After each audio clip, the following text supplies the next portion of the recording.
Welcome everybody to BigGunner81 Live, presented by Applied Arsenal Finishes and Gunworks. Also by the Range at 355, Spinta Precision, check them out at spintaprecision.com, and Eggleston Munitions. And if I didn't say Range at 355 already, also them. Check them out, range355.com. And so we're back for another week to talk about whatever we want to talk about on this weekly gun chat. I've got some 3D printed stuff I've been working on and so forth, and we'll talk about that because that's been my kick lately, is 3D printed stuff. Anyhow, we're going to go ahead and introduce everybody again. On the bottom of my screen here, I've got TJ, Lead Ginger on Instagram. Welcome. I'm not hearing your audio. Hi, everybody. There we go. You're back. Now I hear you. Damn mouse click lag. And by the way, we will also be doing your show this week too. Was it Thursday? Yeah, Thursday night. We're going to have Guy Relford on. He is an attorney, and to continue on with our concealed carry talks that we're going over, we're going to discuss some self-defense law. So it's. I kind of want to preface it. I want to set expectations properly for this. He is not coming on to be your lawyer or to give anyone specific legal advice, but more or less to act as a obvious expert in the field of where to get the best information. So we really appreciate having him agree to come on the show. For those that don't know, he does have his own radio show up there in Indiana. I will have all the details for Thursday, but also he's a regular contributor to NRA TV, so it's a real pleasure to have him come on. Awesome. That's really cool. I'm excited. Yeah, I'm looking forward to doing that. We also got Kent from Green Mountain Defense. What's going on, everybody? How we doing? Not too bad. Rocking the 6 hour gear. And there you go. Hey. You're a little bit excited about that one. I might be just a smidge excited. Yeah, you two are excited. You're showing most of the other guns now, and that is the gun. Yeah, no, I don't. There are no other guns. I don't even want to look at them. I don't want to talk to them. They're elsewhere now. Anyway, this is like what the car PM9 should have been. Gotcha. That's all. We'll talk more about it in a little bit. And we got Joe Gizzy in the house tonight with us.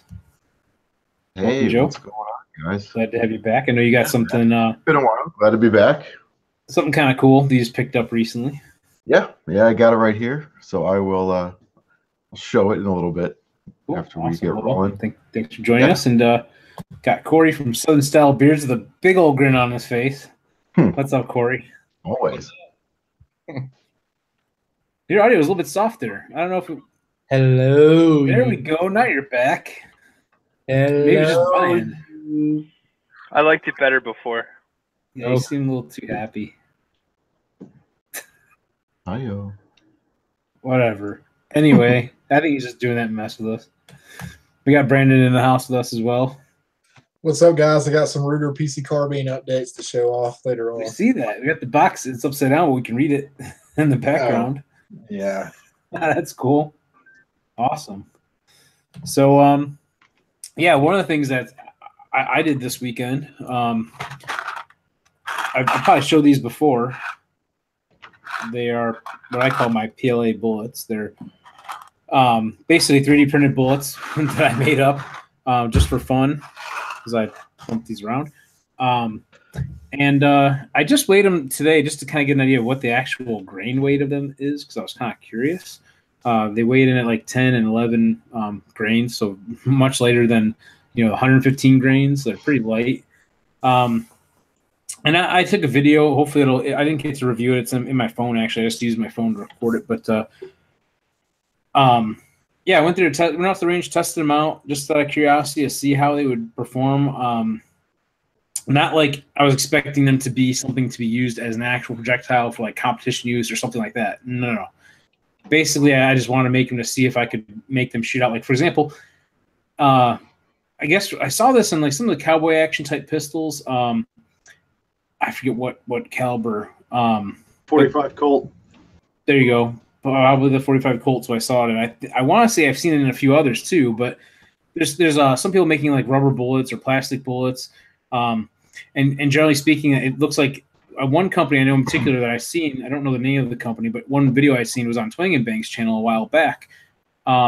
He had some that basically in his revolver that where you could drop like I think it was a large pistol primer into the brass, and it was like the brass casings were made basically for this purpose in the sense of you wouldn't have to press the primers in; they were just the right size to drop them in, and when it was in the revolver held the primers kind of in place, and the flash hole was a little larger, and it came with a little press that you could press basically just put the casing in it and press the bullet into the bottom of the case all the way. In a revolver that would work, but in a semi-auto, I think you'd have an issue taking feeding it from the magazine. You're cycling it by hand, which I'll explain that in a minute. So I saw this idea and I go, hey, this is kind of a cool concept. Something for practice rounds if you just want to. It's very, very low cost. You're not wasting any gunpowder. You're just using primers, which are pretty cheap. You're talking like 3 cents, whatever it is. About 3 cents a piece, maybe whatever they are now. I've priced them recently, but that and a projectile that. Printed in PLA is like, pennies. It's less than what it would cost to buy a lead projectile because it's so small compared to the spool. So I just loaded them with just primers and, set them down in the casing just the same height that I would in any of my other 9mm rounds just to try them out. And I waited till the end of my shooting to try them because I wanted to, if I had any issues with, saying one of them getting stuck in the barrel or something like that, I didn't want to have that ruin my shooting day and dealing with that. I figured I could just deal with it at the end, take it home and mess with it. But yeah, I basically just made up 5 of them just to test them real quick. And, they don't cycle a slide, which I didn't think they would because not just because there's no gunpowder in it, but also because the way of the projectile, there isn't enough, inertia and so forth created by that to try that slide back. So what was it like to shoot it? It was like shooting like a pellet gun, basically. It was very quiet. I was able to make Air Pro off. And it wasn't as loud as I remember one time I tried just for the heck of it. Put a 45 casing with just a primer only, no bullet, no powder, nothing in my pistol, just to see how loud it was. And it was pretty friggin' loud. In this sense, with the 9mm with the polymer bullets that I made up, it was very quiet. Just made it just a psst. Sounds like a squib type sound you'd hear in some of the videos where people are showing how what a squib sounds like. It was pretty much like that. So I didn't check any accuracy. I only made up 5 of them, and I didn't have paper set up. I was basically just testing out with a plate rack. Of course, there's not enough inertia behind that to knock over a plate. So I'm really curious to know how much pressure is produced by them, or not produced, I guess, and see how accurate or inaccurate they are at short distances just for a fun little practice round to make up, being that they're pretty much inexpensive and a way to kind of just play with your pistol. Like I said, the other thing maybe they'd be useful for possibly is, malfunction drills, because it's not going to cycle a slide, but yet it's going to have a projectile, it's going to launch. So did they clear the barrel? You didn't get any squibs using them? No squibs using it. No. They all cleared the barrel, and the way I could tell that was easily, what I was shooting at was steel. I could hear a noise from it. I could tell that it was clean. The very first one I did, just to see, to check it, to see if it cleared. I took the gun apart, looked in the barrel, broke it all down, took the casing out. Casing was obviously empty, and took it apart and took a look inside the barrel just to see, and definitely, because it is kind of hard to tell when you're not testing against any paper. You might see something small like in the dirt, but I was actually shooting at like a plate rack that was steel, and I couldn't find any real remnants of them except for one of them. I found like probably what was probably the base layer of the bullet, where it probably just, I don't know if it, when it hit the steel, if it just shattered into pieces or if it split by the layers. Because, just to kind of explain this, how they're printed, you guys may have seen my videos and whatnot, but these blue ones come out pretty nice actually, but I shot out like a bunch of red ones. I don't know if the camera's going to even be able to show it because the resolution, and just, there we go. You might be able to see there's like little layers to it. So it basically, wait for my camera to come back and focus. It prints layer by layer by layer by layer. So I found like basically a dot like the size of this in red, laying underneath the plate rack, but I couldn't find the other pieces of it. So I don't know if it just bounced someplace, the remainder of it, or if it broke into more than a couple pieces. I'm really curious to see what the frangibility factor is of it. But definitely didn't seem like it was very much velocity. You could shoot with the ear pro off. It was quieter than a 22. It actually sounded, to give some comparison to those who may have tried this, I tried out my Henry rifle with basically the quiet short 22s that they have from CCI, and it was probably about that loud or not even as loud as that. It was very much like, it might even be quieter than my friggin' CO2 pistol, but again, I didn't have like way of comparing that other than like my own hearing and just trying to compare from memory. So I may be a little bit inaccurate with that, but that was a cool thing just to try out, just to see if it can be done. Mainly, do I think I'm going to print a bunch of them? I might print some more to play with, but just something to kind of experiment and just try. That's about it. Sounds like a great tool for malfunction drills. That was my thought. I want to do some more testing on the material, because one of the considerations was people were complaining about, not complaining, but saying, well, what about fouling of the barrel? This and that. Well, maybe if the barrel is real hot, you might have that. I mean, my barrel was cool. It was sitting for a little while. So, shooting those at that lower speed velocity, I don't know, it was that fast of a time frame. It was not that fast, and the barrel's not that hot, that I don't think it had enough time to really kind of melt it. And granted, I'm not shooting like, hundreds of rounds through this thing, because I don't want to cycle it manually every time. It's a pain in the ass, right? But if you want to go out and just play with a few rounds here and there with them for some reason, maybe it's an option. Maybe you want to go shoot in your backyard if it's legal to do so, or in a good spot to do so, but you don't want to piss off your neighbors if they're just close enough to hear the sounds of gunfire. It's something to experiment with. I'll tell you the technology is not even close to being ready for that, and it would require a lot more development.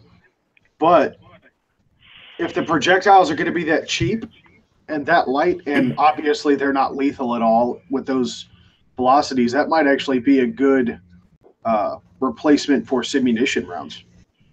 Because that's one of the issues with simunitions, right? They're cost prohibitive. So, well, yeah, I've seen the simunitions. Actually, I had a video shooting some inside of. I was up at MGS Firearms in Menominee Falls, Wisconsin, visiting our friends over there, and they're like, "Hey, you want to try this thing out? Their rifle, whatever." I'm like, "Sure. Where are we gonna shoot this at?" He's like, "Here, right here in the hallway." So we're inside the gun store shooting the friggin' simunitions at their back wall just for fun. And that was kind of fun. It was kind of different to be shooting inside of a gun store and having the cartridges pop out the side of the rifle, because with that particular setup, they have like a blue bolt carrier group that will not chamber a regular 223 round. So that way, you're not accidentally making that mistake, which is a nice safety tool. Granted, that's the one downside with running like Pla Bullets, is that the safety feature of it is kind of removed. Like if someone accidentally screws up and puts a live round in it, that's where the problem would come in. Yeah, that's what I was referring to when I was talking about the technology would have to be there to support it.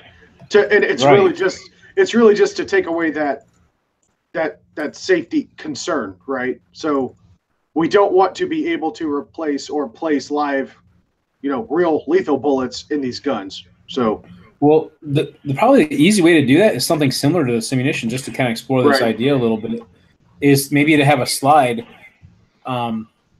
Maybe there's a plastic slide you could use. I mean, I don't know. It would take away from the factor of the weight of your pistol, and even though the ammo would take away from that factor too. So that would really change it a little bit, as with the rifle and the simunitions. The simunitions, I don't know if they're exactly the same weight, but then you still have I think it's like a plastic bolt carrier group. So I think it does affect the weight somewhat, but you're using a rifle, so it's not as much of a percentage as it would be if you're going with a plastic slide on a pistol. That is mainly polymer, except for that metal slide. So you're taking a big chunk of weight away from it. But you could change the size of the, the breech face, and change the cartridge itself again, where you could still have a 9mm size projectile, but maybe a smaller base circle, so that if you were to try to put a 9mm round into it to chamber it, the firing pin would never hit it, just by design. That's just a thought off the top of my head on how to do that. I don't know, dude. That takes away the training aid as far as being able to use it as a malfunction clearing tool, because I mean you want live rounds behind it. Yeah, if you're using it for a malfunction drill, then yeah, then you could probably just do it the way I did it. You know, that way you're still shooting out a round. Technically, something's going to come out of the barrel, but you're not going to have the slide cycle, and you're like, you know, WTF, and then have to go ahead and you know clear it or whatever yourself and chamber the next round. You know, just to kind of practice that really fast. But yeah, no, it's an idea. Something, like I said, something to explore. I was kind of making them just for fun, just because I found, you know, the way to do this pretty simple. If I want to design them in Fusion, in fact, I've got something in here that's something a little different. I was playing around with the idea of. I was just experimenting with designs, and to kind of sum it up, basically you draw half of the bullet, and then you could rotate it around in the design and make the full bullet. I started playing around with the idea of making hollow points. Just for the hell of it. There's a couple of different sizes. My thought was you probably could put just, if you know, I don't know what the legalities are, so I'm not going to try this necessarily, but you could probably put, like, if you have it the right size, put a primer in the front of it, so you could have like a plastic bullet that, you know, explodes. But I don't know what the legalities of that are, so I'm probably not going to do that. I was just kind of just designing it just to see if I could design a hollow point like this. I'll tell you what I'd like to see would be cool. So you know those high dollar air rifles that are hunting quality. They're like 357 diameter. Yeah, like I've got projectiles right here. Yeah. So you get like those, but yeah, these guys, load some of those super lightweight PLA bullets or printed bullets into an air rifle, and see what kind of performance you could get out of them that way. Yeah, that's an idea. Sure, you know, definitely. And that's the cool thing about you know, having access to a 3D printer and having the ability to make some different designs and stuff with some of the different, you know, with like Fusion 360s, what I'm using. Yeah, it opens up a whole new world for anything you can conceive the idea of. And I say that loosely because, you know, one of the challenges I have is there's some things I don't know how to do yet. Meaning, like, I designed that AR-15 grip, which I should have put over here too to show that off. That was just a first run, trying to, like, an exercise to see if I could do it. The one thing I'm trying to figure out is how to add the contours that I want below my finger grooves and below and above the finger grooves, to kind of get that action going. Because right now it's basically kind of like a wide cookie cutter type, you know, grip. There is curves to it, but it's not really. There's curves around the sides, but not so much where, like, indentations where you're. It's hard to explain. Basically, I don't have the full finger groove set up on it to kind of sum it up, and I'm trying to figure out how to do that in the software, how to make it, you know, mirrored on both sides and so forth. So there's a lot of things I need to learn yet to be able to do some of the cool, you know, features that I want to do on some of these things. But just with the limited knowledge that I've had, it has me very excited because of the things that I've been able to design with it. And again, this is just scratching the surface, you know, just starting out with this. So, like, I've had a video or photos of this right now. This is my Glock Mag Tray, holds 20 Glocks. I designed it around the premise that it would fit into a 50 caliber ammo can. Some people say, well, I had someone say, well, why wouldn't you just throw them all in there loosely and have, you know, they can cram as many as you want in the ammo can?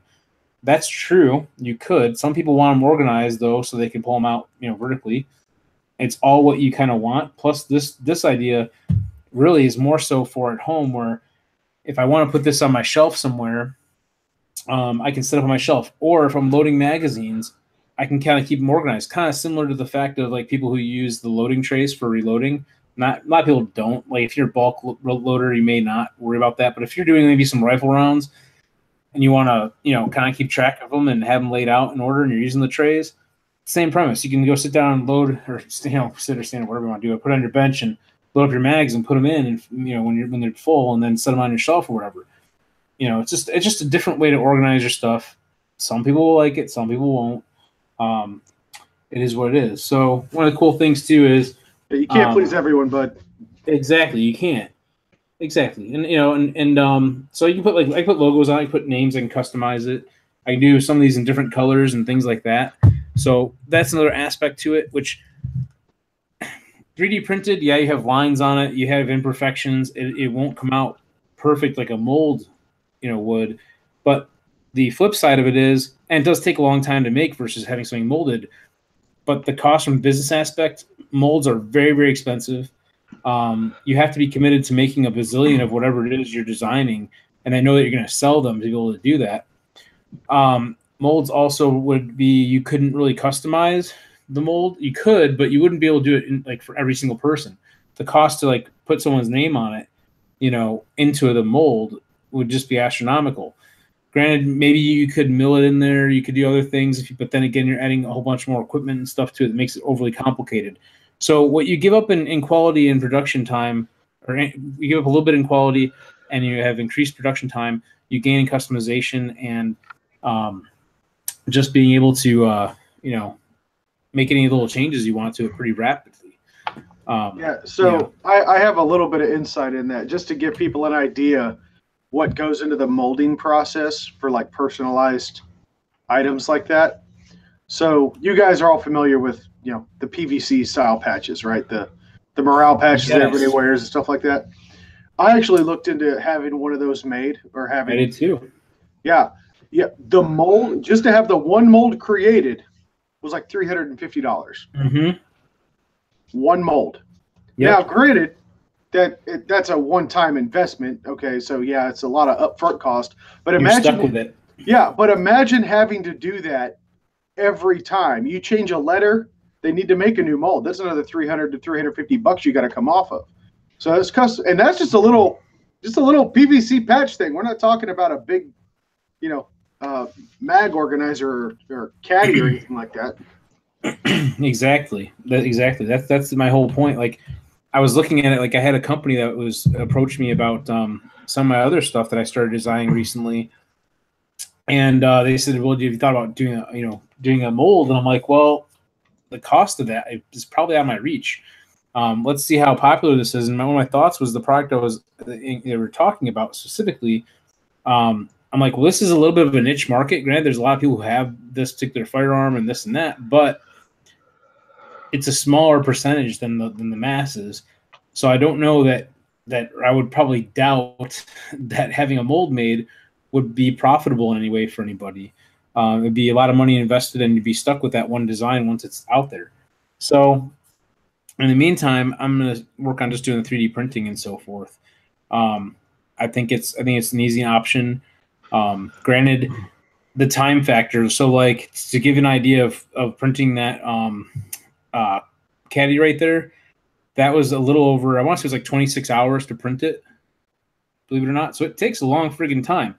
Some of the smaller stuff, like pistol stands, depending on how fast I print them, they can take 7-8 hours, some of them, as a rough idea.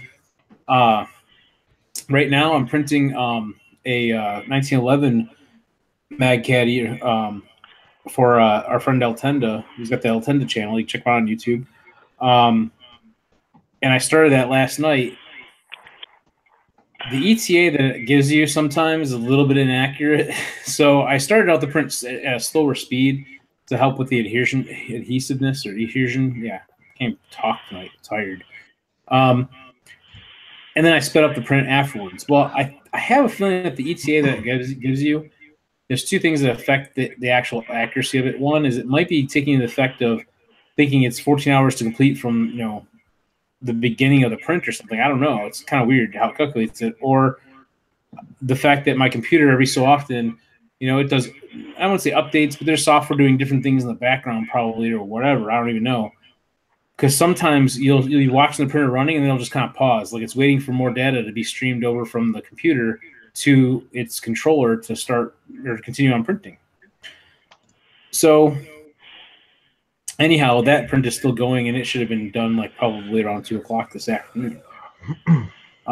So production-wise, if you're making stuff for people and then they put orders in, it can take, if it's depending on what size of their order, it can take days. I mean, I ran off an order of 10 pistol stands for a company, and that took me about a week to make them because I was making 2 at a time in the evenings and so forth. I don't think I was running. Well, yeah, they were running during the day also. So it took a long time to make them. That's the downside. So I do have another printer on order. I mentioned that before. hopefully it shows up. It's supposed to ship out on the 10th, coming from China as well. So when I ordered it, it looked like it was going to be in the U.S. already, but apparently it must be overseas, and they're waiting on one of the components for it, yada, yada, yada. So when that gets here, I'll have to build it, put it together, test it out, make sure it works. I ordered the same printer that I have now currently. My whole thought on that is, did the whole saying 2 is 1 and 1 is none. When this thing breaks for some reason, my printer is shut down, then I can't create anything. This way I have a backup plan, even if it slows down in production. Parts are interchangeable, that sort of thing. Serious question. Are you starting to see like significant spikes in your utility costs or what? That's a great question. I'm anxious to find out how bad it's going to hurt the electric bill. So we'll see. And I haven't really gotten to pay that close attention to it yet to see the price change, but I imagine it will. I don't think the actual motors that operate it really draw that much power, but the thing that draws the power is the heating bed on it, especially Dude, now. Heating elements draw a ton of power. I don't care what they're in. Yeah, exactly. That's what I'm thinking. That's where I'll probably see it. Now, granted, I may be able to do some of my printing without having the heating bed on, but it depends on what it is. I'd rather keep it on so I get a better quality print. But that is a very good question. I need to find out how bad it's going to be. But I do. My plan is right now probably just to stick with running like 2 printers to go ahead and produce this stuff. People keep asking about the online store. It's there. Brandon helped me get that set up. I appreciate your help with that again. But I haven't gotten to put a lot of stuff in there because I don't have a lot of inventory yet, because most of my orders have been like, can you do this with my logo on it? Can you do this for me? They've been coming in that way versus anything I have already pre-made, which I don't mind doing the custom order thing. It's a lot of fun to be able to set it up for someone and personalize it and make it just for them, but that is one of the differences there. So anyway, I've been talking for a while here. If anyone else wants to jump in and talk, I can come back to me later. I got a few more things. Hey, have you got a chrono where you can chrono those bullets you were talking about? Well, here's the challenge. I don't know. So those chronos can actually do they work off the light? I'm not sure. I know like the magneto speed's the only one I've used personally. That one I think relies on metal projectile. Oh yeah, that ain't gonna work, is it? Well, I don't know. Someone might use light though. I think. No, I'd have to look into the magneto's speed a little bit more, but lead's not ferrous. It's not a magnetic metal, so. Well, yeah, that's true too. The blast itself disrupts a magnetic field. So really, I didn't know that. Yeah, that's how that works. Now, I will tell you this. Speaking of chronos, I got a chance to play with a lab radar. That shit's awesome, and I can get that. That'll probably pick up. It'll probably pick up those bullets if you're willing to invest in one. You want me to send you some? You can try it out. I don't have a lab radar. You know somebody. I know somebody that has one. You know somebody, and you maybe can do that. I'll send you some to try out. I mean, yeah, you'll have to load them with some primers and stuff, but I'll just polymer. Yeah, hell, let's send it. Let's just see what happens. If I have to, I'll go MythBuster style, where I just put up like the wood with the different stripes, and I'll set my camera on slow mo, and maybe I'll pick it up as it passes each. Oh, how'd you know where I was going? That's an idea. I was just gonna say that MythBuster shit. Isn't Corey coming down there? Yeah. See how many layers of his beard one of these will penetrate from fore to aft, and based on that, we'll make a speed judgment, and then we'll do the math backwards. I thought Corey already went down there. It's still coming up. Which we gotta set up a day to do that. Corey's all excited about this. He wants to come out here and do a range day. Yeah. And I know Joe's talked about coming to visit too, so maybe we got to plan on a weekend. I got access to a range. Yeah, we set up a range day, do some videos, shoot some guns. Summer. I mean, we have more than enough guns to shoot here, so it is what it is. But going everywhere, baby. Speaking of that, Joe, do you want to tell us? Sorry, go ahead. No, I was just saying the drive would have to be. You said it's pretty bad, right? But I have to drive if I wanted to If you want to bring guns with, stuff. Yeah. but you can still fly with guns too. Yeah. I know everyone's really Not shy with that about doing that. I haven't many done it yet. It's not that So- bad. Pain in the butt. But it's I think if you drive it straight through, it's like 12 hours. That's not bad. Yeah, something like that. It's not horrible, but it does take time. So, The only issue with flying with firearms that you have to take into consideration is where your layovers are going to be. Yeah, don't end up in LaGuardia. Yeah, usually like, there's direct flights though to us. like if I'm flying from Tennessee to Texas or any other gun-friendly state, it's not an issue.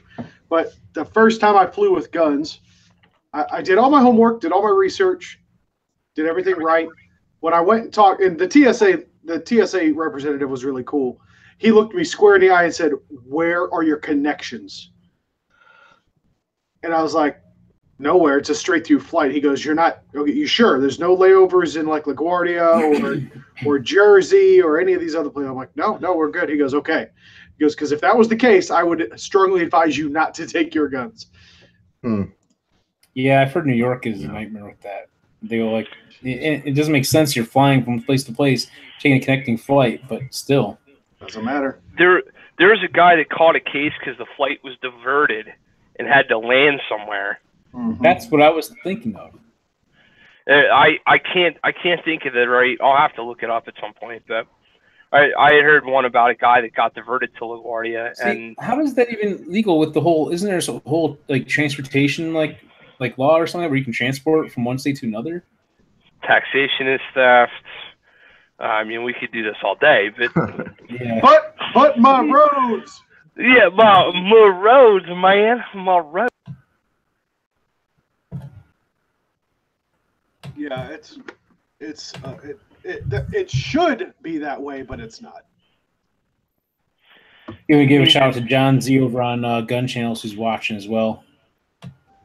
Holy crap! I didn't even realize we're. I just looked over on our YouTube and there's a whole bunch of chat going on. Yeah, dude, the chat's going nuts over here. Did you just say John Cena was watching? John Z, not Cena. No. I was gonna say I wouldn't be surprised. we're He's a live, fan. dude. We're live. Basic thugonomics. Oh yeah. So Joe, you were gonna tell us what you got. Your new Mill surplus deal. So I've been looking for some like a Mauser, some sort of Mauser, and I was lucky enough. I was on Arms List, you know, and when it comes to Mausers, basically K98s are like obviously the thing. It's they're super expensive especially when you find all matching, and you know nothing's been done to it, and you know that's when it really starts to become collectible. Needless to say, I didn't find anything like that, but so I did find so this is a Michels Mauser. Now it's really nice, and I got a good price for it. So I got it for $450 on Arms List, and it's really, I like it. I think it's really nice, and it's just going to be a shooter. It's not worth anything. It's just, you know, it's just a freaking Michels Mauser, but it has the things that I wanted. So what is a Michels Mauser again? Because I'm not real familiar with it. So I'm sure someone else could probably explain better, but they would just take old K98s and M48s, and basically they would mix and match them, and they would refurbish them, but then they'd re-serialize the numbers. You know, so they weren't original. They weren't all matching. They would basically put their own serial numbers on there, I believe, and then you know, so the collectability is totally gone. But they're still decent, and it's still a good shooter, and it has the H barrel band, which is what I wanted. And yeah, and I got it, I think, for a pretty good price. So anyway, I'll take this guy out soon. Cool. I like it. I love those old bolt surplus guns. That is awesome. What's the bore like on that one? It's pretty good. The crown looks pretty good. Where do you buy it from, if you don't mind me asking? Private sale. Oh, cool. Okay. I was just gonna ask the same question. Yeah, let Did me it fall off see a boat? Let me see if I can get Yeah. a little closer on here for you guys. extreme close up. Yeah. So anyway, it's pretty nice. And Those look pretty nice. But like I said, it's not collectible or anything, but it should be a good shooter. You know, my first Mauser action. So anyway, pretty excited about it. I'm excited for you also. That's pretty cool. So Kent, do you want to talk about your 365? I thought you'd never ask. So, safety check, because, yeah, it was loaded. I am absolutely speechless. Never in a million years did I think something would replace the Glock 43. And I'm 350, maybe 400 rounds into this thing after today because I spent all goddamn day with it. I'm thrilled. Couple things. Let's see. Mags, kind of double, kind of single stack mag. Kind of tapers up right there in the shoulders. They really did cram 10 rounds into that small little mag, so good for them. It is a son of a bitch to thumb that last round down into the mag, I will tell you that right now. Hashtag thumbing rounds. Hashtag cat launcher 2.0. No, but seriously. I want to thumb something. Do I need to buy one to do that? Thumb something. You can thumb something anytime there, big boy. Yeah, hey, come on over.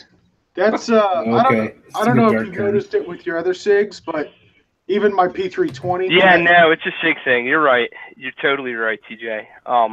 What's that? It's the last round. Yeah, it's a bitch. Yep. You're totally right. My Glock mags are like that too. Glock 45 mags are like that, but this is a whole new level. Yeah, I'm talking like never had that problem with any Glock 9 or 40 mag that I've had with the SIG mags. Let's see what else. Hey, I got to mention this real quick too. John over on YouTube says I should be in bed early. Interview tomorrow, but I like this more. Well, thanks, John. That you like coming and watching our show every week. Dude, John is lighting up the chat. I said like one thing on chat, and John just like hit it. So good for you, man. Cat launchers, are we really doing that? Shit, yes, we're really doing that. Watching last week. I appreciate him coming back and that. So that's cool. Well, when you say "Are we really doing that?" I can't even express how much we're doing it. But anyway, takedown lever is finicky on this one. It always snaps back into place. You got to watch the takedown lever. Doesn't get snapped back into place, and then you wonder why your slide won't get back on. And if you haven't seen one in the wild yet, I'm not sure if I have enough light, but check out the freaking rails, dude. These aren't like little segments of frame rail. That's like, you know what I'm saying? Rail. That's the real McCoy there, and it's all metal, so we got to like that. Gun's got, like I said. Wait, you say all metal? It's not a polymer frame. I thought it was a polymer frame. No, I mean that whole space is metal rail. Oh, gotcha. Okay. Which that kind of surprised me. If you break down your other striker fired guns, you're going to see little. Yeah, you got little tiny rail segments. Tiny rail segments. Guided. Is that bad? Maybe not, but it's nice to have a full rail. That's cool. I don't know. Everybody on YouTube was talking about how they were getting slide knot locking back. All I can say is that's got to be your thumb placement because I'm a lefty and that doesn't happen to me. And the thing that does happen to me, though, is when I get my master grip there and get my thumbs forward, my right thumb kind of becomes a grip. Shut it. My right thumb kind of becomes a brass deflector. Dude, I'm writing curriculum for classes, man. I got to start talking like I'm teaching again. Okay. So somebody ask an intelligent question while Rick starts laughing. I wonder, can we transition from power grip to power fishing and be like a master debater gripper? I guess I don't know. Miley Cyrus joke in 3, 2, 1. Hit it. Nah. Nothing. Okay. Yeah, no, that's all I got. But killer gun so far. Love it. Nice. Hey, Kent, how's the trigger on that thing? Have you touched the trigger on a 320 after it came back from the recall? Okay. just a hair better than that, I would say. Nice. So Brandon, you were going to mention too about your PC, your pistol caliber carbine there, your Ruger PC carbine. Yeah. What I did is took the front and rear sights off the barrel and got a 1022 scope Picatinny scope mount, sanded the bottom of it flat, and mounted that directly onto the barrel, and then put my red dot on it. So there's no point of impact change whenever you do the takedown.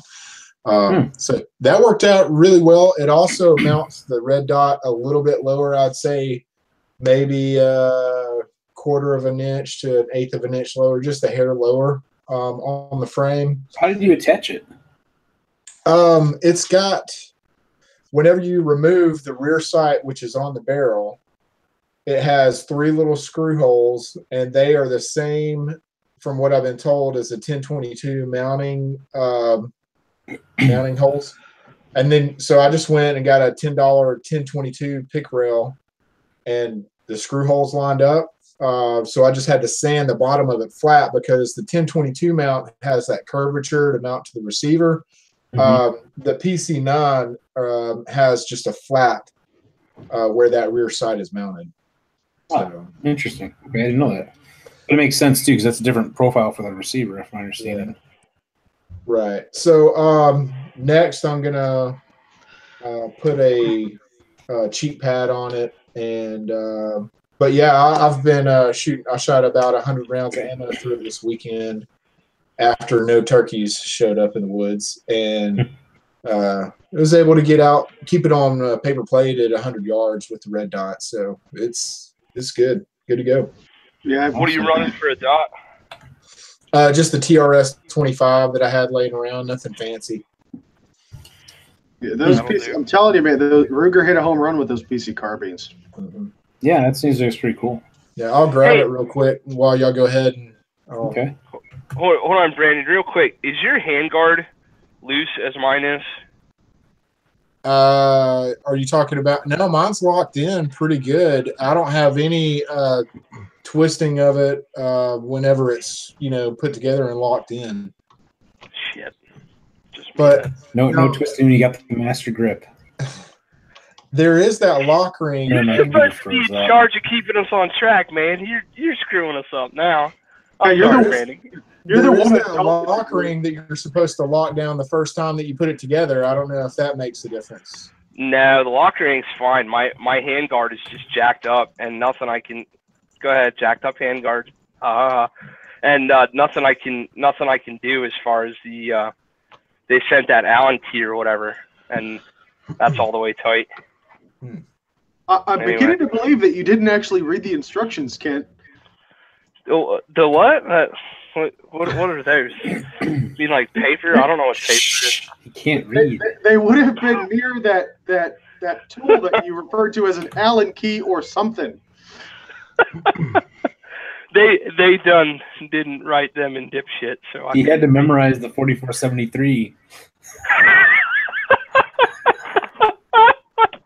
I fucking did too. Shut up. I done went to Green Mountain College where I learned stuff. All right, I'm fucking muted. Oh, that's too funny. I'm just cracking up. All right, so as you can see, I'll just remove the rear sight right here and put the 1022 rail right there directly onto the barrel, and then the red dot gets there. So that's maybe 3 or 4 inches closer, farther forward on the barrel, and about quarter inch lower. And there's and you prefer that's where it's at? Well, I'm a tinkerer, so no point of impact change or whenever you're putting it together or anything. But yeah, this rail is, I mean, there's a very slight wiggle to it, but I mean, it's plenty tight enough for me. So I've got no problems. I love this thing. You can tell Brandon's an engineer. If it ain't broke, add more features till it does. That's right. Nice. No, and that's the thing too. So, not intimately familiar with that sight you got on there. Brandon. Would you call that a budget sight? Oh yeah, the TRS 22 or 25. Yeah. I've got a few of them. Okay.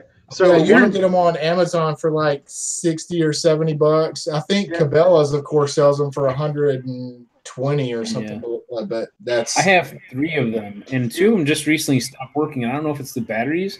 I tried putting a different battery in one of them, and my original one that I bought a while back has been great. I haven't any problems with it. So I don't know if they were working fine. I had used them at the range one day, put them in my range bag. I figured I left them turned on. I might have done that. I went to put another battery in it the other day. It wouldn't power up. I'm not sure if I put the wrong battery in it. I thought they were using CR2032s, whatever they are. But I'll have to just make sure I have the right battery for it, because I'm like, it didn't seem like it clicked into the battery holder very well for some reason. So maybe I'm making a mistake on it. So I'm going to revisit that later on and take a look at it. But if it's not, you pull the dumbass move that I pulled and leave the sticker on the back of the battery? Oh, no, it was working fine. And I had it in my range. Oh, I mean like a new battery? No. Yeah. In fact, I pulled it out of my my Vortex Strike Eagle that was working. I just pulled it, so I knew the battery was fine. It would work. It should light up. Pulled it out of there to try it real quick at the range this past weekend. I didn't have a spare. And, is what it is. That's what we ran into. So we lost Corey, didn't we? Yeah, I got kicked out too. Oh, yeah, I don't know what the heck happened. That's weird. You guys, Corey's back. So, Corey, how things go in your neck of the woods? I know you were kind of quiet. I don't know what the hell just happened. I exited out of all my windows. Dude, that was crazy. That was weird. The Matrix has you. There's 2 TJs right now too. Anybody else see 2 TJs? What the heck is going on here? Holy shit! Hey, I see 2 of me too, and it's freaking me the hell out.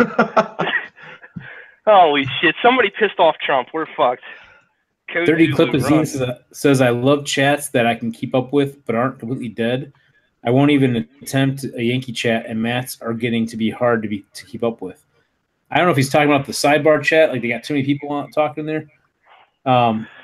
He says, by the way, the great one, those things usually take CRD batteries, buddy. No, that's because we're less popular. That's why the chats are so easy.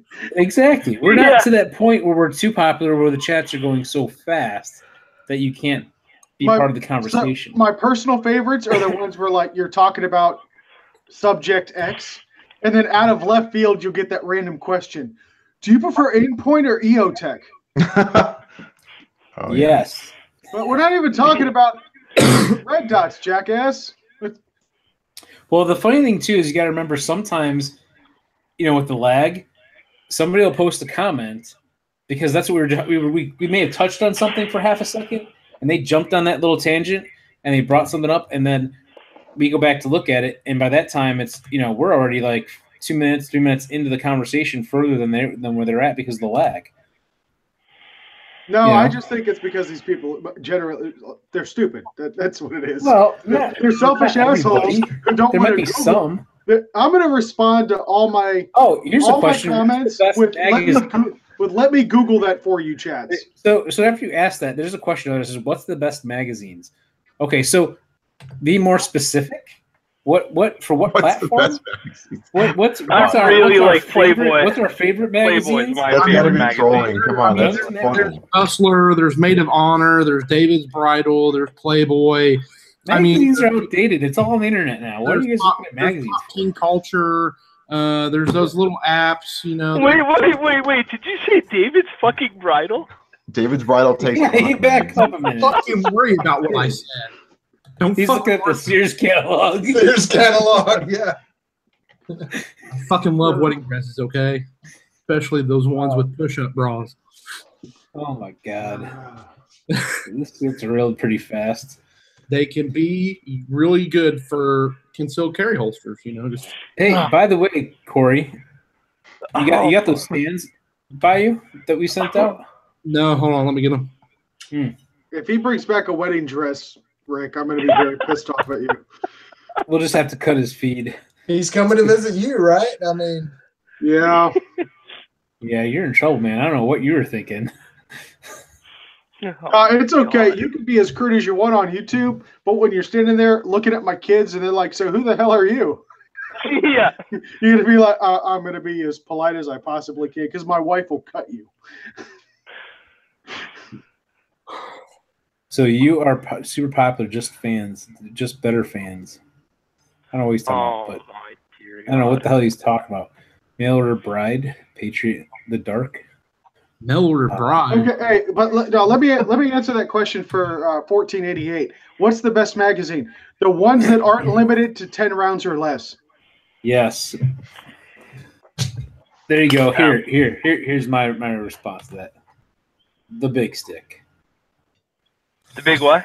The big stick. That's what. Isn't that what the people call it? I think the people at the range, like, I got the big stick. I don't know. I've heard that terminology really being thrown around at the range, like competitive shooting. They talk about that. Oh, stick. The big stick, like a stick mag. Stick. I thought. Never mind. The magazines I really like just happen to be those 5-gallon buckets full of fucking rocks.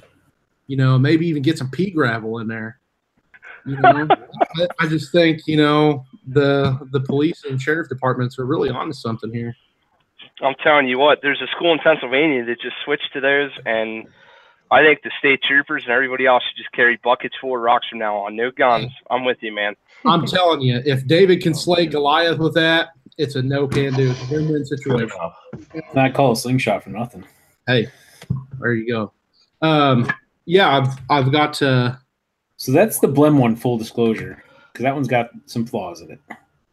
Well, Is it? I can only see a little bit of the flaws, like up in the corner, like what you. Yeah, the back corners where they were lifting it, it's got some flaws in it. I didn't want to throw it out because it was still usable. I think I wrote Blem on the bottom of it too. Oh yeah, on the back here. I was wondering. He thought it was for some dude named Blem.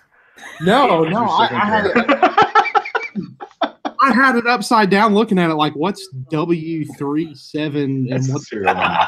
I was like, you put serial numbers on this? Yeah, we serialized it. But I really number one. I really that one like came out the coolest. I really like this one. This one's really good. Yeah, that with the marble stone stuff, that just came out pretty awesome. That looks cool. I like that one too. Yeah. You said that filament picks up the finer detail than the other filament more. Is that right?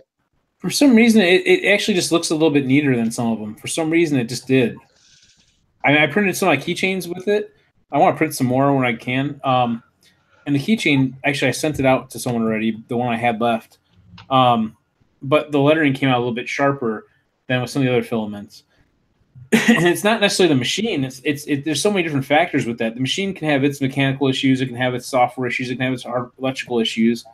Then you can have the programming of whatever you tell it to do and the setup and all that kind of stuff. There's so many different variables. But then the filament, you can have the quality of some of the filaments is not that great. I bought some cheap stuff. I bought some expensive stuff. Some of the cheap stuff's great.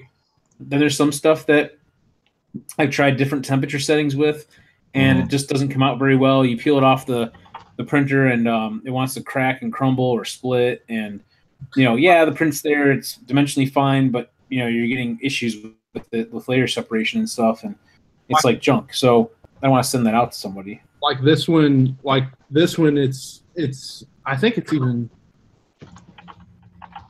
Yeah, that was before I got the glass bed too. By the way, the blue one's held up really good. It's really strong in the back towards the actual stand itself. In the front of this one, it's kind of cracking a little bit. Is it starting to? Yeah, well, that's not very promising. But it's like thick right in the back. It's thick and sturdy. It doesn't. Oh yeah, it'll hold the pistol just fine. But this is like it's I don't know.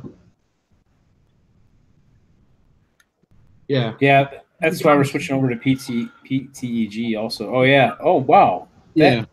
Wow, that is not good. Yeah. Was it like that in the box when you got it? I just noticed it.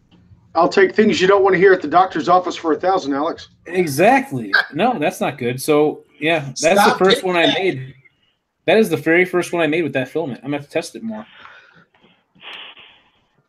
Yeah, because I don't want that to go out the door like that to someone else. That's a big flaw. But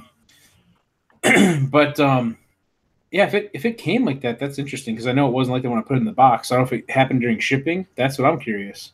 I mean, when I took the photos a while ago or yesterday, it didn't have anything like that on there. So I don't know. Like putting it, like setting it down or something like that. I don't know. Yeah, if it got dropped or anything. No, I haven't dropped it. Okay, I'm just curious. I'm trying to figure out what's going on with it. So, no, because this one does more testing with it.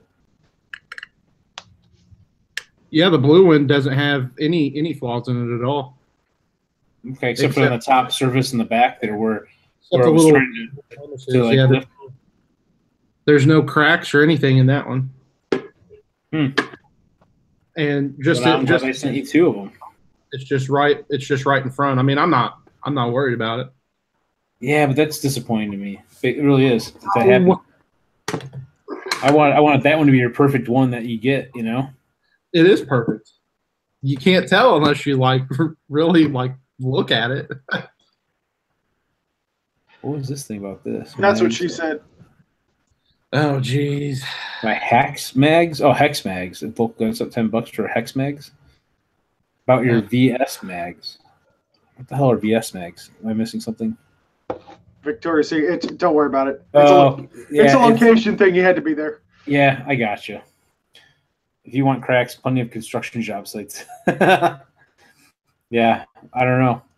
But, yeah, we'll have to play with that one some more. I'm going to actually be using some PETG filament pretty soon, too. I'm going to switch over to that. Before I send more of these out, that's what I do. Because, for example, this is something I was thinking about today. Before I sell these Glock mags, which people have been asking, or Glock Mag caddies, people have been asking about, like the 1911 ones and whatnot, if you're using them more so for storage, they'll probably be just fine. They'll probably be just fine too outside. But my concern is, I was thinking about this. I don't know what all climates are like, and if it's in extreme heat, there might be some warping issues with the PLA because it has a lower heat requirements for melting it. That's why. I'll tell you. Oh, go ahead, Rick. You're out in North Carolina, right? So yeah. Wait till the dead heat of summer. Park your pickup truck out on the range and set it on an open tailgate for about an hour and see what happens. That's what I'm kind of thinking too. I'm gonna have to do some more testing with some of these things too. That's why the pistol stands are one thing. They're being used indoors. You're not usually putting them outside in the sun and whatnot. Yeah, I mean North Carolina summers. Yeah. Hashtag science. Right. Which do I have that sitting right here? Yeah. Hashtag science. I still have it sitting on my desk from our friends over at Atlas Defense. They actually make these. They get those, what I call them mini sledgehammers, and they CNC mill them with the word science in it and recode them and stuff, and brand them. It's kind of a neat thing. I used to keep a 10-pound sledge on my desk, and I labeled it Control-Alt-Delete. Nice. That was before I got into the IT industry. When I didn't computers very good. You didn't computers very good? Hillary's TV, dude. Now I computers really good. Oh, you didn't computers very well. Don't look at me in that tone of voice. Hey, by the way, one of the things I want to show this too, I put this up on my Instagram. I'm probably gonna use this for the Kentucky rifle build. There's people that may not like Anderson manufacturing. There's people that like them because usually they have their lower cost price point. But this will even clear in on or zoom in on it. This is one of those limited runs of the not a shithole country lowers. Man, I cannot get it to focus in on it. Bring it closer. See if that'll help. There we go. Not made in a shithole country. It's got the little star down by Kentucky where they're at. So probably gonna run that in the Kentucky build. I mean, why not? I have enough ARs in my collection for my own stuff. So, speaking of which, my collection, I've got some cool stuff here. So there's a company called AAO Manufacturing, and they're selling 80% lowers for pistol caliber carbines and for the AR-15 platform. This one, I believe, is for the Smith & Wesson mags. I believe this one is. I've got one for that. I've got one for the Glock Mag. And it has a bolt hold open feature, like I didn't say that already. Basically has a little, it's a very simple little bent metal like rod that's kind of ground towards the front there, up here. And from my understanding too, some of the mags, if you have with their Glock lowers, I guess, some of the mags have different style sections where the bolt hold open feature is on the follower, and you may have to tweak this a little bit for some of the different brands that are out there, like the Magpul versus the factory Glock Mag. This one is just an AR-15 80% lower that they sent out. I'm actually probably not going to even mill this one, honestly. Reason being is I want a display model that I can use. And I kind of got this idea I saw at SHOT Show in 2016. Strike Industries has one of their rifles that they display like this, where it's not technically a firearm, so you can use it as a display model, yet it has all the other features except for the trigger, so assemble it, as such. And I just want to have a full weight, AR-15 that I can set on one of my stands for testing purposes and for display purposes. So that's what we're probably going to end up doing with this one. I've got another rifle that I had built a while ago. I'm probably just going to strip all the stuff off of it and just transfer it over onto that just for that purpose. They also have lower parts kits as well that they sell. I've got several rifles.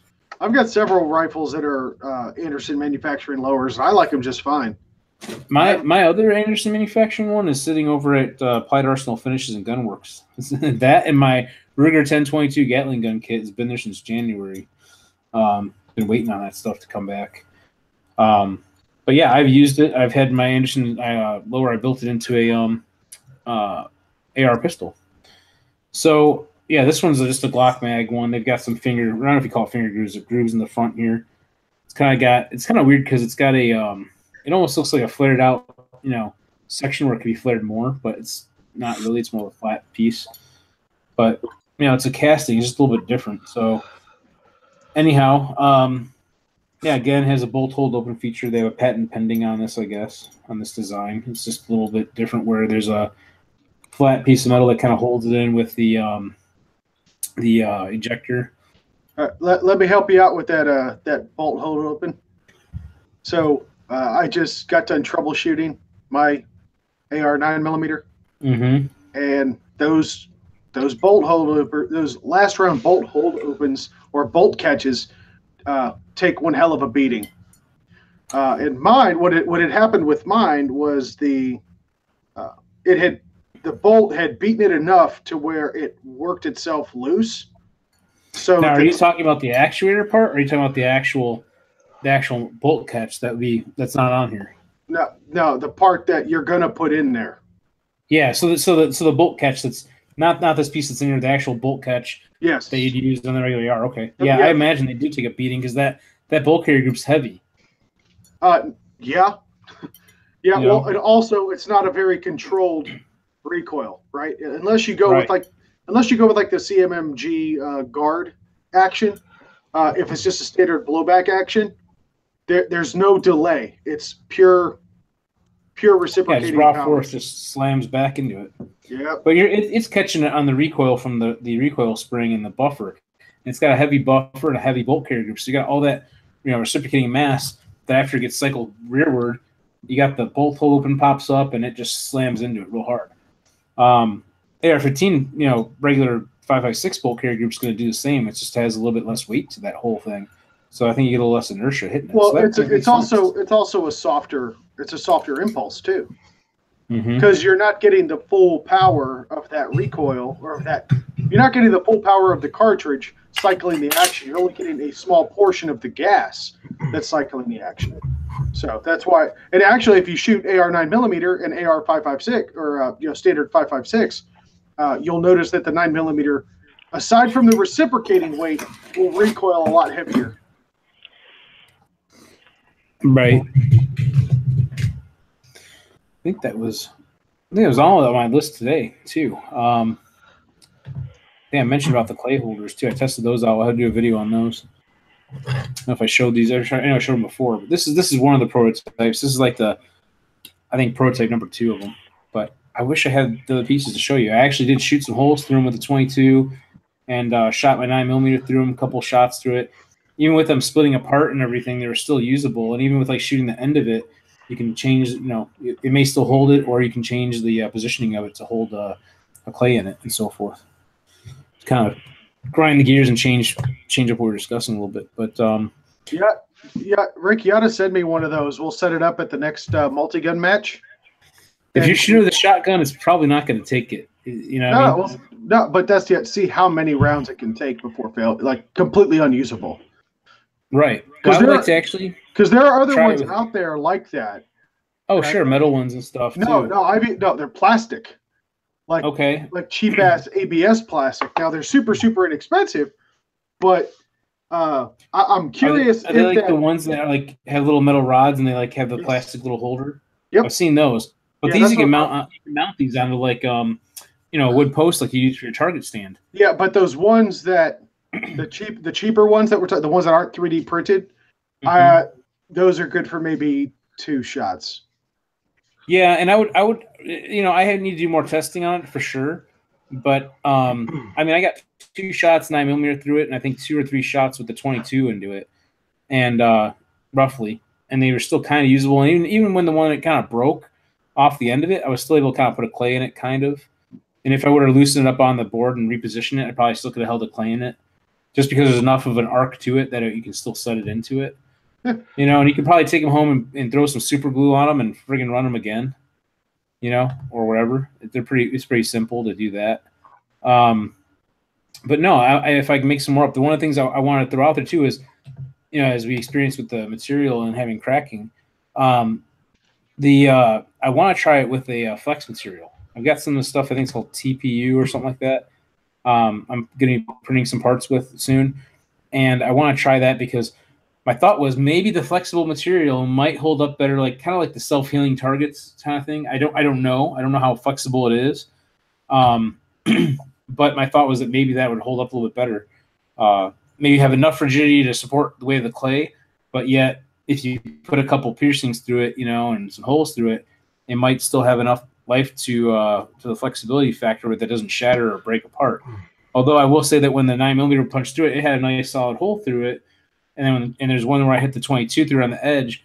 It kind of tore it up a little bit on the backside, but it, the entry wound, so to speak, was a nice, perfect circular pattern for sure on it, even with the lower velocity, of a pistol. I didn't test it with a rifle at all, and again, I only tested like 3 of them because we actually got to the range pretty late the other day, and just kind of rushed to do some of the shooting and filming with it. And test some stuff out. Like Laura was testing out her pistol cover carbine. I stole some of my parts off mine so she can go run hers and try it out and everything. But yeah, that's pretty much what we got right now. We'll probably wrap things up here pretty quick because it's that time again. But let me see if there's any other last comments out there. I haven't been following everything. I know you guys have been chatting away in these things. So let's see. Don't mind us. We're just building a rifle over here. Okay. He's like looking for a part from everybody, and he wants me to put it together. Technically, I can't build your rifle because I'm not an FFL, so I can't assemble your rifle for you. I don't know the legalities on that for sure, but I don't think I can. So yeah, okay, whatever. Guys, thanks for watching over on gunchannels.com. If you haven't seen it, go to gunchannels.com/BigGunner81, and you can join the chats on there as well as on YouTube. If you're watching live on YouTube, like many of you are out there, our live chat's going pretty steadily here. I appreciate you guys out there watching. If you'd like to contribute as well, you can go to patreon.com/BigGunner81. And also check out BigGunner81.com for some of the 3D printed items we're making. Again, right now we got a couple items up there. We're going to be switching over to some different materials pretty soon here to try out as well. So we'll probably get some of those items made. I wouldn't say very quickly because it does take a lot of time to make them. So you will see them coming in the future. I wouldn't say the very far off future though. So that is what I have for you. If you guys will go across the board here and see if anybody has any final thoughts they want to close out with. I'm going to start on the end with Brandon. If you have anything you want to wrap up with tonight. I need to talk to Lead Sling and Ginger about that range, but I'll do that off camera. Okay, cool. Good deal. Corey, you got anything? Just hanging out. I enjoy being on every week and being able to carry on conversations. Obviously, guns, a little bit of politics, and also being able to have some fun and stuff. I know we get a little bit out of hand and get some outrageous comments about David Bridle magazines and God else. Shooting cats, like not shooting them, but using them as projectiles. Well, I didn't start that, but it's still fun. You're guilty by association. An awful lot of judgment. But I mean, other than that, I just finished off school pretty strong. Unfortunately, I got some bad news about me having to get back in braces and possibly a jaw surgery and maybe having some of my tongue removed. So holy shit! Yeah, that's pretty heavy to end this with. I had a pretty horrible day of information, I guess. But I'm going to end the week because I'm going to hang out with TJ and we're going to get some training done and shoot some videos, talk to guys, and yeah. So going to end the week off strong. Cool. Very cool. Thanks for joining us again, Corey. Thank you. So, Joe, thanks for hanging out with us. I know you weren't here last week when we talked about the feline projectiles. No, I wasn't. Feline ballistics. We had a whole conversation. I can only imagine. Kent started it. You blame him. Nice. No, man, I don't got too much. Actually, I did do sporting clays for the first time last week. Nice. At a fundraiser here, and that was really fun. I did a lot better than I thought I would too. I think I was like 56 out of 100, which for the first time ever doing it, I guess is pretty decent. So yeah, it was a ton of fun. So I'm looking to be doing more of that in the summer. I know ASC has their own, obviously they have skeet and trap, but they got a sporting clays course out here. So beside that, that's about it. Looking forward to the summer, getting out to outdoor rifle ranges and having fun, man.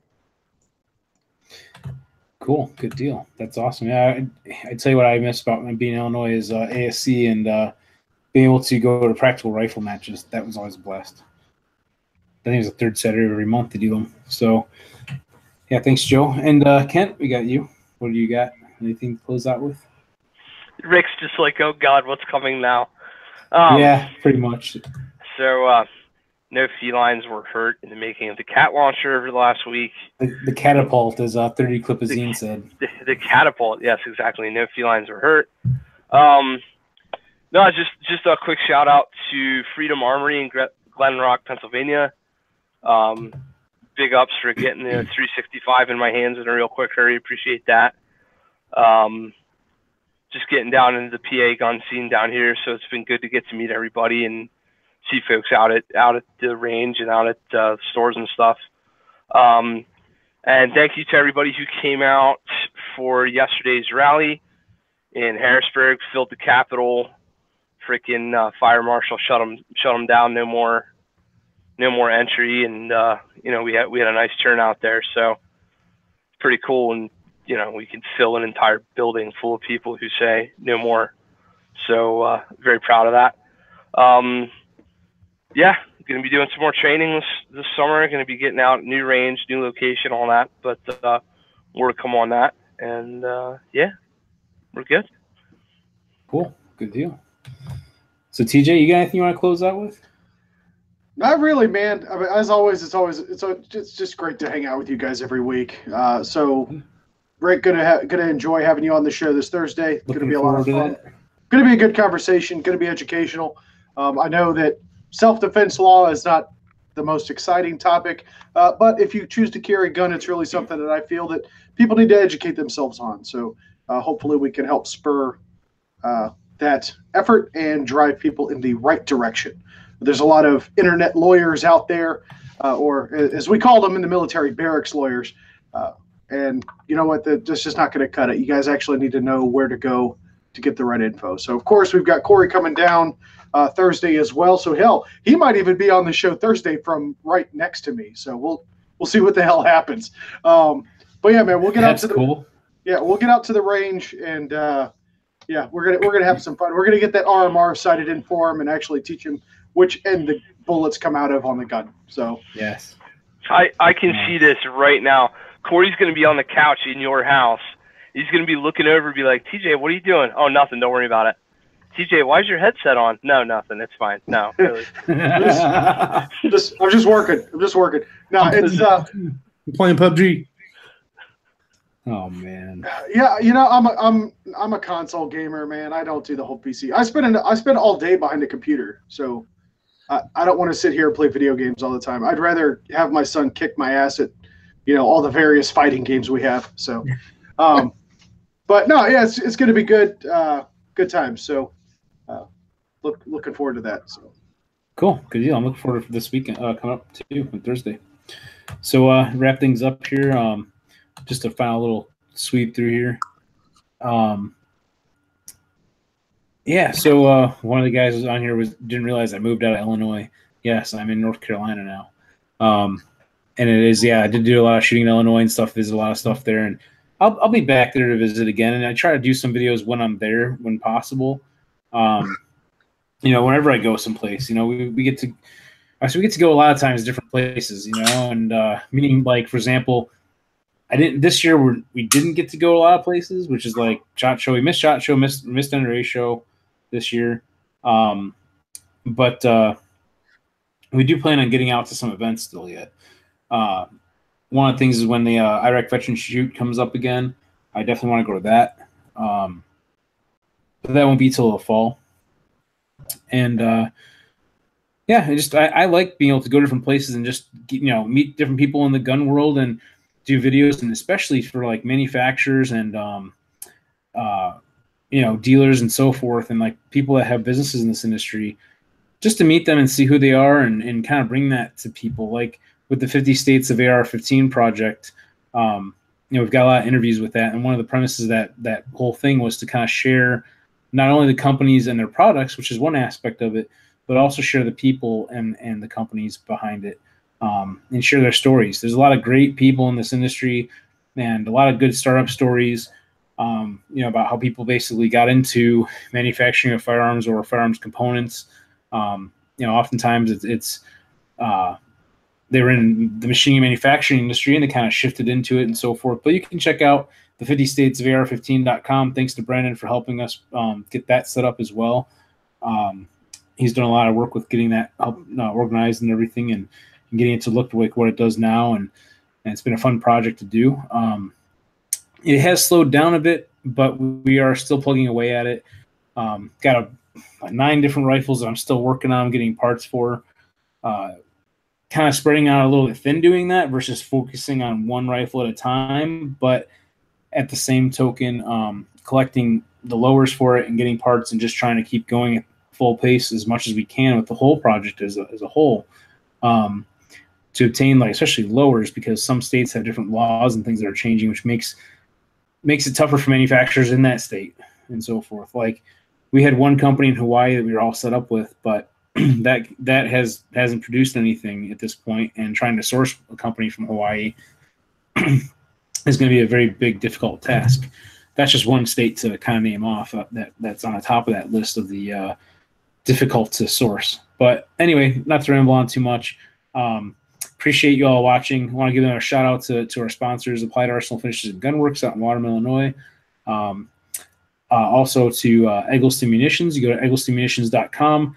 We have a coupon code there. I believe it's still valid. I know they did some changes to their website recently and their pricing structure and so forth. I believe they brought some of their prices down a bit and kind of changed from having, from my understanding, from their bulk packs to, you know, so I want to say, and you got to check out their website to be sure, because I can't say the 100% certainty, but I believe they're doing like 500 round counts, and the more you purchase, there's a larger discount. I'm not really certain, so check it out. EaglesToMissions.com. You can try using the coupon code BigGunner81, all caps, I believe, for that. Also, a shout out to our friends over at Spin to Precision. We've seen a lot of their barrels and some of the slides, one of the slides I have, for the Glock Glock platform, and also for the AR-15 platform and so forth. And also our friends over at Ranger 355. And I do want to give a shout out to our friend Barry over at Bad Arms. He's done a lot with the 50 States of AR-15 project when we were in Illinois. He was our sponsoring FFL at that point. Being down here, it's a little difficult to have him handle transfers because we're in a different state now, but is what it is. So appreciate y'all watching. And as always, till next week, have fun shooting.